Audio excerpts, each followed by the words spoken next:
ಪುರದಲ್ಲಿ 10 ಮತ್ತು 20 ರೂಪಾಯಿ ನಾಣ್ಯಗಳು ಜನಸಾಮಾನ್ಯರು ಬಳಸೋದಕ್ಕೆ ಹಿಂದೇಟು ಹಾಕ್ತಾ ಇರೋ ಹಿನ್ನೆಲೆಯಲ್ಲಿ ಲೀಡ್ ಬ್ಯಾಂಕ್ ವ್ಯವಸ್ಥಾಪಕ ನರೇಂದ್ರ ಬಾಬು ಮಾಹಿತಿ ಕೊಟ್ಟಿದ್ದಾರೆ.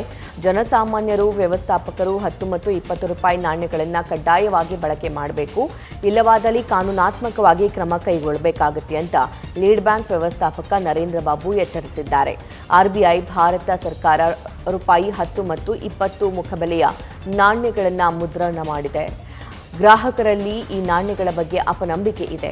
ಗ್ರಾಹಕರು ವ್ಯಾಪಾರಸ್ಥರು 10-20 ರೂಪಾಯಿ ನಾಣ್ಯಗಳನ್ನು ಬಳಸಬೇಕು, ಇಲ್ಲವಾದಲ್ಲಿ 2011ರ ಕಾನ್ವೇಜ್ ಆಕ್ಟ್ ಪ್ರಕಾರ ಶಿಕ್ಷಾರ್ಹ ಅಪರಾಧ ಆಗುತ್ತೆ. ನಾಣ್ಯಗಳ ಬಳಸುವಂತೆ ಈಗಾಗಲೇ ಆರ್ಥಿಕ ಇಲಾಖೆಯಿಂದ ಎಲ್ಲಾ ಜಿಲ್ಲಾಧಿಕಾರಿಗಳ ಮೂಲಕ ಜನರಿಗೆ ಮಾಹಿತಿ ನೀಡುವಂತೆ ಪತ್ರ ಬರೆಯಲಾಗಿದೆ. ಆದರೆ ಜನ 10-20 ರೂಪಾಯಿ ನಾಣ್ಯಗಳನ್ನು ಬಳಸೋದಕ್ಕೆ ಹಿಂದೇಟು ಹಾಕ್ತಿದ್ದಾರೆ.